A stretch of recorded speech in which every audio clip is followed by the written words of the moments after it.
থাকে না। আমার বাপমা যদি নবীর বিরুদ্ধে আমাকে চলতে বলে, আমি আমার বাপমা চিনি না। আমার সন্তান যদি আমার নবীর বিরুদ্ধে চলতে বলে, আমি আমার সন্তান চিনি না। আমি শুধু বাপমার সন্তান কেন, রাষ্ট্রপতি প্রধানমন্ত্রী যদি নবীর বিরুদ্ধে চলতে বলে, রাষ্ট্রপতি প্রধানমন্ত্রী কিচ্ছু মানি না। আওয়াজ তোলা দরকার ছিল, কিন্তু উম্মতে মুহাম্মাদি আমরা সেই রাস্তাটা আজকে হারিয়ে ভুল পথে আমরা রওনা হয়ে গেছি।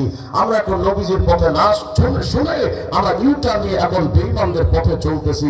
সলাম্মাদি ইমাম শাফি রাহমাতুল্লাহ আলাইহির মাযহাবে এক আলেমের একটা কিতাব পড়েছিলাম মাঝে, রিয়াদুর রাকায়েক ওয়া হিয়াদুল হাকায়েক। এই কিতাবের 153 নম্বর পৃষ্ঠার মধ্যে একটা চমৎকার তথ্য পেয়েছিলাম।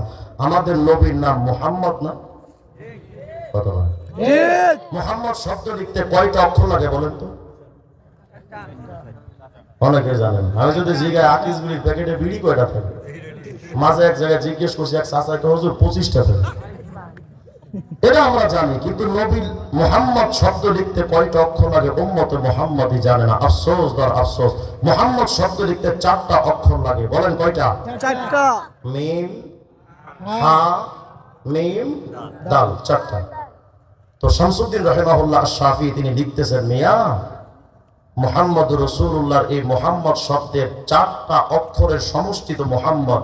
এই মুহাম্মদের অর্থ তো একটা আছে প্রশংসিত, কিন্তু এই মুহাম্মদ শব্দ লিখতে যে 4টা অক্ষর আছে, আলাল ইনফিরাদ, আলাদা আলাদা, প্রত্যেকটা হরফের আলাদা আলাদা অর্থ আছে।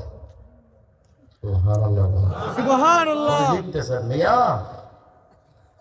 মিম আল উলা ইশারাতুন ইলাল মুলকিল আউয়াল ওয়া হুয়া দুনিয়া।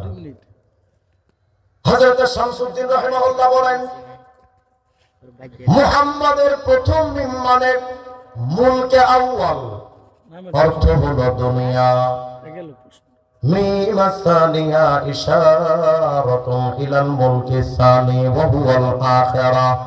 মুহাম্মাদের দ্বিতীয় মিম মানে মুলকে সানি, অর্থ হলো আখিরা। মাঝখানের হা ইশারাতুন ইলার রাহমা, হা মানে আল্লাহর রহমত। শেষের দাল ইশারাতুন ইলাদ দাওয়াম, দাল মানে সদা সর্বদা। আবার শোনেন, মুহাম্মাদের প্রথম মিম মানে দুনিয়া, দ্বিতীয় মিম মানে আখিরাত, হা মানে আল্লাহর রহমত, দাল মানে সদা সর্বদা। যেন আমাদের নবীর নামটা মুহাম্মদ দিয়া আমার আল্লাহ আমাদেরকে বোঝার উম্মতে মুহাম্মাদি। দুনিয়া থেকে আখিরাত পর্যন্ত সদা সর্বদা আমি আল্লাহর রহমত যদি পেতে চাই,